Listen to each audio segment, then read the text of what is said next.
Pensemos por un momento en el clásico juego infantil del teléfono escacharrado. Alguien susurra una frase al oído del que tiene al lado. Sí, el mítico juego del patio del colegio. Exacto, y esa persona se la susurra al siguiente, y así a través de todo un círculo de gente. Cuando el mensaje llega al final, la frase original que era, no sé, el perro ladra en el jardín, pues ha mutado por completo. Y acaba siendo algo como el hierro sangra en el botiquín, claro. Eso es. Y ya ver, en el contexto de unos niños jugando, el resultado provoca carcajadas. Es una dinámica completamente inofensiva y divertida. Ujú. Pero la cosa cambia drásticamente. ¿Y de qué manera? Si aplicamos esta misma dinámica, la de un colosal y milenario teléfono escacharrado, a los cimientos literarios y espirituales de toda la civilización occidental. Madre mía, es que son palabras mayores. Ya ves, y eso es precisamente lo que tenemos sobre la mesa para nuestra inversión de hoy. Vamos a sumergirnos en unos extractos verdaderamente singulares de un texto originario de México, fechado entre 1884 y 1950. Un documento interesantísimo, ¿eh? Muy, muy curioso. Se titula Cátedra del Verbo Divino Semana Santa. Y ya el subtítulo plantea un debate frontal desde la mismísima primera página. Dice así: la verdad histórica versus la tradición. O sea, una declaración de intenciones en toda regla. Totalmente. Así que, vale, vamos a desgranar esto. ¿Y si los evangelios que sostienen las creencias de millones de personas fueran, según expone este documento, el resultado final de ese monumental juego de distorsión histórica? Es un punto de partida que, desde luego, no deja indiferente a nadie. Y a ver, para comprender el entramado de este documento hay que observar primero desde qué pedestal nos está hablando. Claro, porque no es un texto cualquiera. Exacto. No estamos ante un tratado académico convencional, ¿eh? Tampoco es una investigación arqueológica que aporta pruebas físicas o pergaminos. Ujú. El texto se presenta a sí mismo como una transmisión directa de lo que denomina una sabiduría suprema. Wow, sabiduría suprema. Tela. Sí, sí. Afirma que esta información, que describe como una mezcla de luz y amor absolutos, ha sido recibida a través de una antena humana. O sea, literal alguien canalizando el mensaje. Literalmente. Y al establecer esta premisa, el documento crea un contraste radical. Por un lado, sitúa esta supuesta revelación inmaculada y directa. Vale. Esos que tuvieron lugar en el segundo tiempo, que por cierto es el término que utiliza para referirse a la época histórica en la que vivió Jesús. Segundo tiempo. Me lo apunto porque es un término muy particular. O sea, el documento arranca diciendo, para entendernos, tengo la línea directa y sin interferencias. Esa es la actitud, sí. Y claro, al hacer una afirmación tan sumamente contundente, inevitablemente se ve obligado a explicar por qué la línea de transmisión tradicional, la que todos conocemos, está tan llena de estática. Claro, tiene que justificar por qué la versión oficial está mal. Exactamente. Y es en ese punto donde el texto lanza una crítica que es verdaderamente implacable sobre la redacción original de los textos sagrados. Afirma de manera tajante que jamás existieron evangelios exactos ni Biblias perfectas. Ujú. Y la justificación que da es muy curiosa. Es de una lógica aplastante, ¿eh?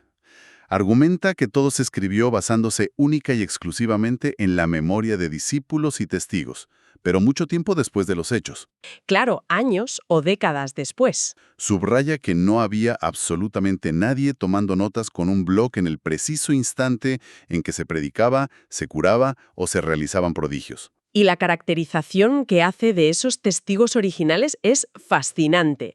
Porque, a ver, no los eleva a la categoría de eruditos o mentes privilegiadas, todo lo contrario. Ya, los pone un poco a caer de un burro, ¿no? Un poco bastante, sí. El texto describe a los 12 discípulos de aquella época como hombres rudos sin preparación. Madre mía. Y no se queda ahí, ¿eh? Utiliza expresiones que denotan una limitación cognitiva muy específica para la tarea tan inmensa que tenían entre manos. Llega a referirse a ellos como portadores de mentes pequeñitas sin preparación ni discernimiento. Ouch. Mentes pequeñitas. Eso choca bastante con la imagen sagrada que se suele tener. Choca muchísimo. Ahora bien, el documento introduce un matiz fundamental. Ojo aquí, porque no los acusa de mala fe. Ah, vale. No es que quisieran engañar. Para nada. Aclara que, en lo más profundo de sus corazones, estos individuos sí sentían la enseñanza de amor. Recibían el impacto emocional puro de lo que presenciaban. Pero claro, les faltaban herramientas. Exacto. Carecían por completo de la estructura intelectual necesaria para procesar conceptos filosóficos tan complejos, y mucho menos tenían la capacidad para registrarlos con precisión textual para la posteridad. Es profunda y compleja, jamás impartida en una universidad. Vale, me sitúo. Una lección de estas que te cambian la vida. Pero entra sin cuaderno, sin bolígrafo, sin grabar nada en el móvil. Simplemente se sienta, escucha y siente una emoción abrumadora. La experiencia es genuina, de eso no hay duda. Claro, lo vive al máximo. Pero si meses, o incluso años después, alguien le exige a ese mismo alumno que escriba el libro de texto oficial y literal de esa asignatura, basándose únicamente en el eco de la emoción que sintió aquel día, Menudo desastre. pues inevitablemente va a ser un desastre histórico. O sea, el propio documento señala que ni siquiera los esenios, que históricamente siempre tienen fama de haber sido estudiosos, místicos y guardianes del conocimiento, escribieron nada en el momento de los hechos. Fíjate, ni siquiera ellos. Según esta fuente, solo se pusieron a redactar cuando la misión de Jesús ya había culminado. Y anotando a duras penas los retazos que lograban rescatar de su propia memoria. Y aquí es donde entra en juego un mecanismo psicológico que el texto describe con una agudeza notable. Lo fascinante de esto es cómo aborda el funcionamiento de la mente. Cuéntame más sobre eso. El documento argumenta que, debido a esta falta de registro inmediato, esa enseñanza en máximas y conceptos se fue volatilizando paso a paso. Se fue borrando, claro. Pero sabemos que el cerebro humano aborrece el vacío. Cuando somos incapaces de recordar los detalles exactos de un evento, nuestra mente no deja un espacio en blanco y dice, no lo sé. Ya, el cerebro se inventa cosas para rellenar. Totalmente. Lo que hace es rellenar esos huecos. El texto utiliza una fórmula muy precisa para describir esto. Señala que la mente humana actúa como una gran compositora y, simultáneamente, como detractora de la verdad. Compositora y detractora. Qué buena frase. Es muy potente. Ante la imposibilidad absoluta de registrar las palabras maestras, tal y como fueron pronunciadas, los discípulos intentaron hacer un ejercicio de memoria colectiva. Se sentarían todos a intentar acordarse, me imagino. Eso es. Pero al plasmar esos recuerdos en los pergaminos, estaban mezclando de forma totalmente involuntaria la emoción real con las invenciones lógicas que su cerebro creaba. Todo para dar coherencia a unos recuerdos que estaban fragmentados. Un momento, porque aquí es donde se pone realmente interesante. Si aplicamos esa idea de que la mente rellenó los huecos, ¿cuál es el resultado práctico de esa invención involuntaria? Pues las consecuencias son masivas. Claro, porque una cosa es cambiar una palabra por otra, usar un sinónimo, y otra muy distinta es alterar el sentido completo de una enseñanza moral entera. ¡Exacto! Según este análisis, la incomprensión de aquellos hombres rudos no se quedó en una simple anécdota. Derivó en lo que el documento denuncia como el mayor ejemplo de distorsión histórica imaginable. Ni más ni menos que la creación literal de los dogmas más aterradores del castigo religioso a partir de metáforas malentendidas. Eso es fuertísimo. O sea que se inventaron el infierno por no entender una metáfora. Ese es el núcleo de la crítica de este texto. Acusa directamente a esa mente compositora humana de haber forjado de la nada conceptos dogmáticos que hoy nos parecen intocables. Hablo del infierno, la gloria y el purgatorio. ¡Wow! Y para fundamentar una acusación tan grave, el documento expone lo que afirma que fue la enseñanza original real. Te leo la cita exacta. A ver. Dice así: aquel que cometiera errores o desvíos, de ellos él mismo responderá, y sus actos serán juzgados por su propia conciencia. Vale, párate ahí un segundo. Si analizamos esta premisa vemos que se trata de un concepto basado puramente en la responsabilidad individual, ¿no? En el peso psicológico de tus propias acciones. Efectivamente. Pero claro, fíjate en la distancia astronómica que existe entre esos dos conceptos. Por un lado tenemos un peso interno, íntimo y moral. Tu propia conciencia actuando como juez. Un juicio interno. Y por el otro lado, tenemos la idea de un calabozo de fuego eterno, físico, literal, lleno de tormentos que no acaban nunca. Es un salto mortal, desde luego. Es abismal. Entonces, ¿qué significa todo esto? El texto sugiere que toda la arquitectura del castigo religioso es simplemente un error de comprensión lectora. Pues si conectamos esto con la perspectiva general del documento, la respuesta es un sí rotundo. Madre mía. Esto tiene una explicación histórica y sociológica muy profunda. El texto argumenta que aquellas lecciones originales, que estaban cargadas de parábolas, se diseñaron para ser atemporales. para, cito, este tiempo y los venideros. O sea, para que valieran para siempre. Eso es. Sin embargo, quienes las escucharon las adaptaron a su propio nivel de comprensión. Y aquí entra el factor del control institucional, que es clave. Ah, claro, el poder de las instituciones. Piénsalo.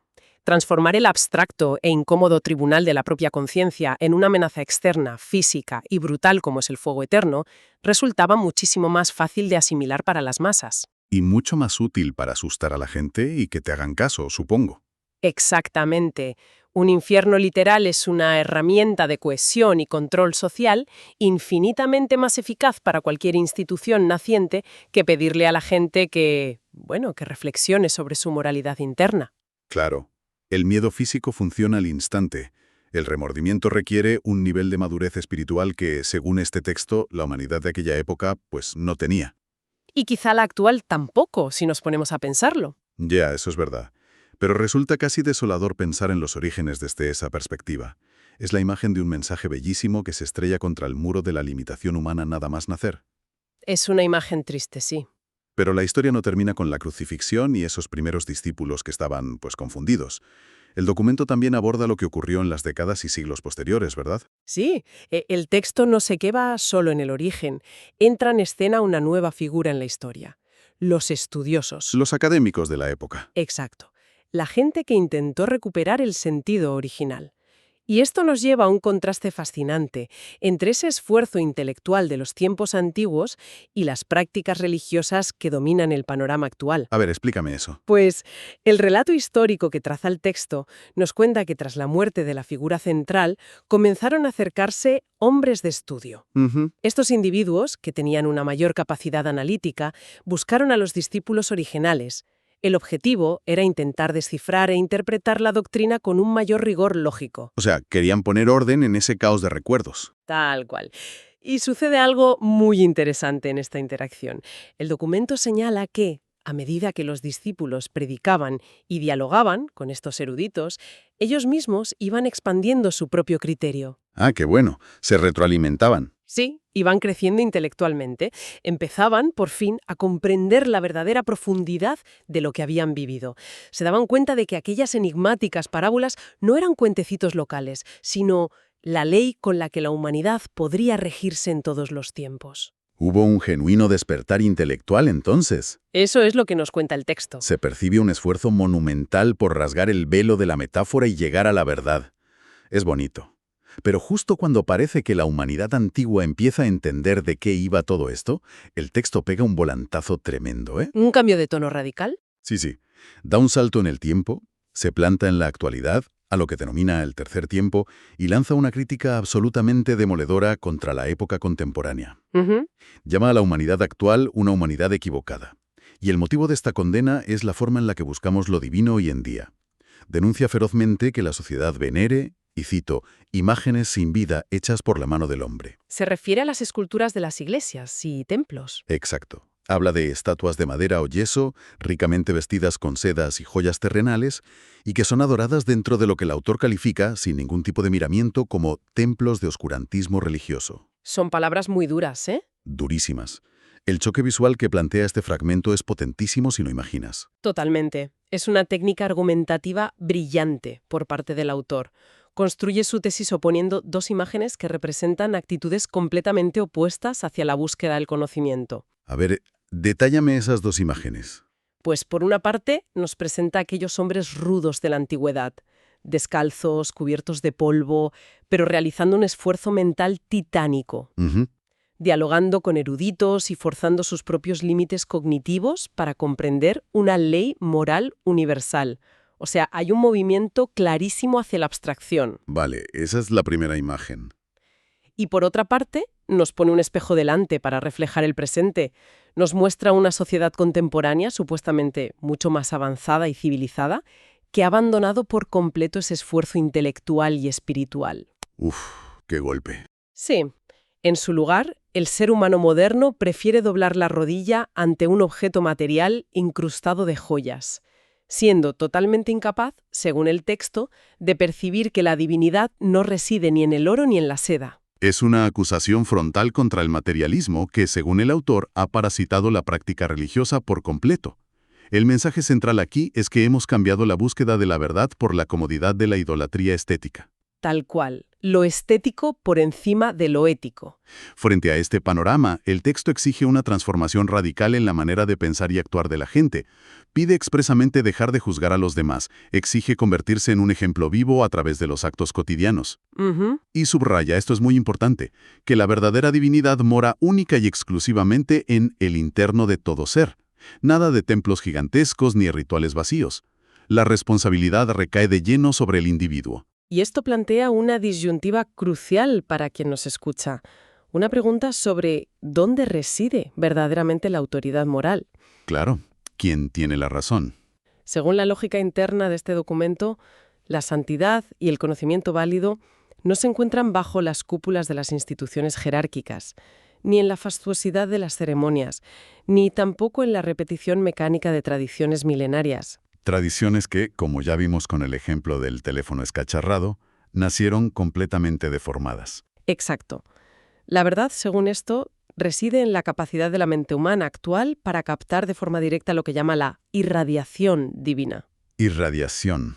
Otro término interesante. Y aceptar esa irradiación implica asumir una responsabilidad individual ineludible. Significa básicamente responder por los propios actos sin buscar atajos, perdones comprados o la mediación de rituales externos. Todo un desafío, la verdad.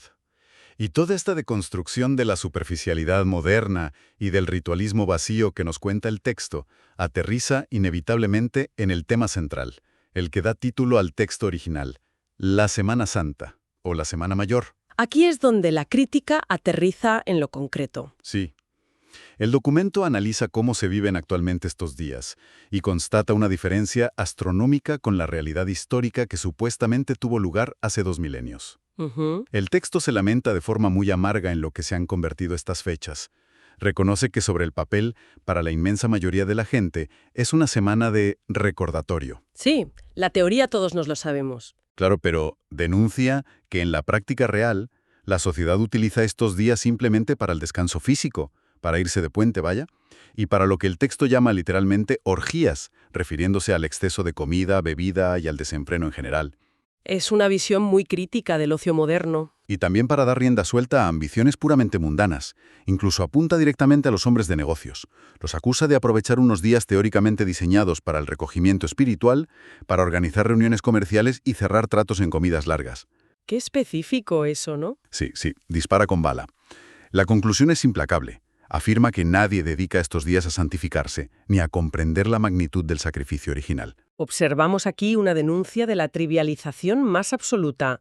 El documento contrapone esa ligereza, esa frivolidad con la que el ser humano del presente aborda el aniversario frente a la inmensa majestuosidad de los hechos históricos reales. El contraste es brutal.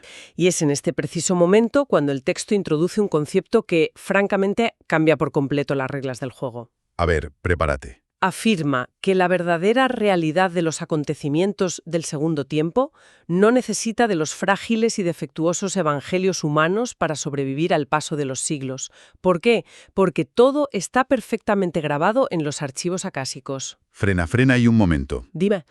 A ver, llevamos más de 10 minutos desmenuzando meticulosamente la fragilidad de la memoria humana.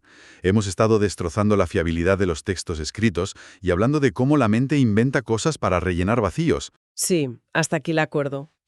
Y ahora este mismo documento nos pide que aceptemos, así y sin más, la existencia de unos archivos acásicos, que vendrían a ser una especie de inmenso e invisible disco duro cósmico o algo así. Entiendo tu escepticismo, claro. Es que me resulta una pirueta argumental tremenda. No estamos cayendo en la trampa de derribar un dogma indemostrable, como los evangelios literales, para colocar en su lugar otro dogma igual de indemostrable sobre unos registros energéticos universales. Es una objeción completamente lógica. Yo, como analista, también me hice esa misma pregunta al leerlo. Es necesario enfrentarse a este material con espíritu crítico. Claro, es que choca un montón. Pero la clave para entender por qué el texto hace este movimiento tan radical no pasa por tomar esos archivos como una tecnología literal o un disco duro en la nube. Vale, ¿y cómo hay que tomarlo entonces? Hay que analizar la función que cumplen dentro de su argumento filosófico. Al introducir la idea de un registro acásico universal, el autor está llevando al límite el contraste que vertebra toda su obra.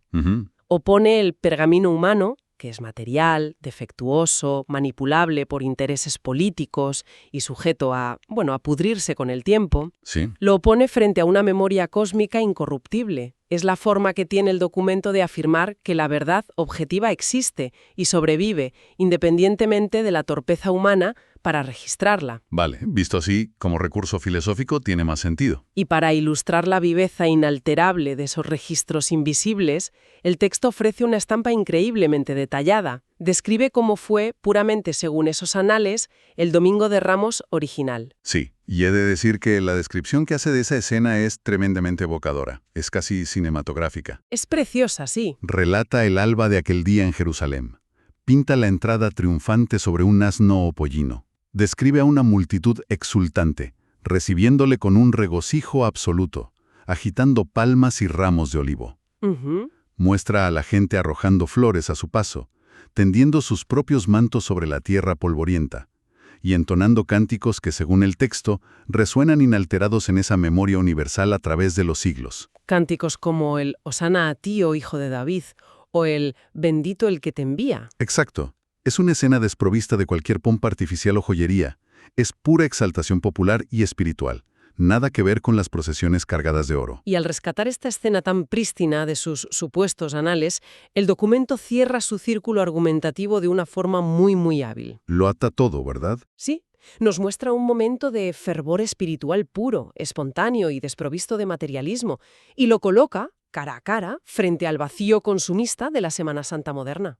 Es un dardo envenenado. Nos está diciendo que, aunque las instituciones humanas hayan fracasado estrepitosamente a la hora de preservar el mensaje original, Ahogándolo en dogmas y rituales vacíos, claro. la magnitud y la pureza de aquel evento fundacional siguen intactas en la memoria del universo, accesibles, eso sí, solo para aquellos que busquen la verdad en su interior y no mirando a estatuas de madera.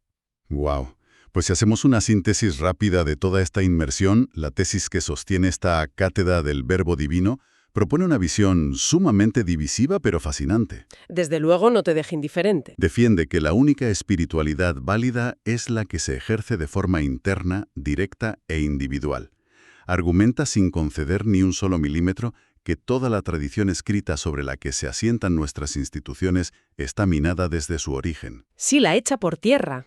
plagada de enormes lagunas de memoria y de traducciones erróneas por parte de testigos que se vieron completamente superados por la abstracción del mensaje. Y recordemos, sostiene que esa incapacidad para comprender las parábolas provocó la invención de dogmas basados puramente en el miedo. El famoso infierno literal, para controlar a la gente. Eso es.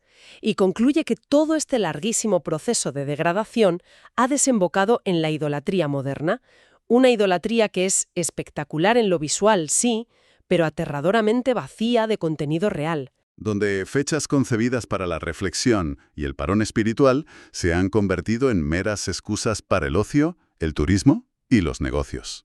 Tela. Es que sumergirse en documentos con posturas tan radicales, independientemente de que uno comparta o no sus premisas místicas, posee un valor analítico innegable para cualquiera. Totalmente. Nos hace pensar. Nos obliga a realizar un sano ejercicio de escepticismo histórico, nos empuja a cuestionar activamente los cimientos sobre los que se construye la historia oficial, esa historia que damos por sentada cada día. Claro. Y a observar con mirada crítica cómo las creencias, las metáforas y las leyes morales se transmiten, se deforman y finalmente se cristalizan en instituciones a lo largo de milenios. Nos recuerda, en definitiva, que cualquier tradición heredada ha tenido que pasar por el filtro a menudo distorsionador y siempre limitado de la condición humana. Y precisamente, tirando de esa idea maravillosa sobre la transmisión de la historia, quiero dejar flotando una última reflexión para cerrar nuestro análisis de hoy. Para que quien nos escucha le dé una vuelta en casa. Me parece perfecto, a ver. Volvamos a la imagen con la que empezamos. Pensemos nuevamente en ese gigantesco juego del teléfono escacharrado a lo largo de los siglos.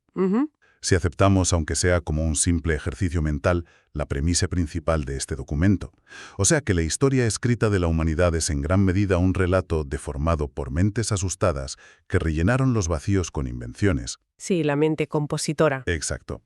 Y que la única verdad inalterable reside en una memoria universal a la que no tenemos acceso directo, como los archivos acásicos, pues surge una pregunta inevitable y que da un poco de vértigo. ¿Cuál? ¿Qué pasaría si descubriéramos hoy que gran parte de las creencias fundamentales que dictan cómo organizamos nuestra sociedad, cómo juzgamos las acciones de los demás y cómo entendemos el universo, estuvieran basadas en última instancia en los apuntes a medio terminado de alguien que sencillamente no prestó suficiente atención en el momento crucial? Madre mía, es que solo cambia todo. Queda ahí la invitación, no solo a dudar de los majestuosos dogmas externos que nos rodean, sino a examinar de cerca y en silencio el tribunal de nuestra propia conciencia.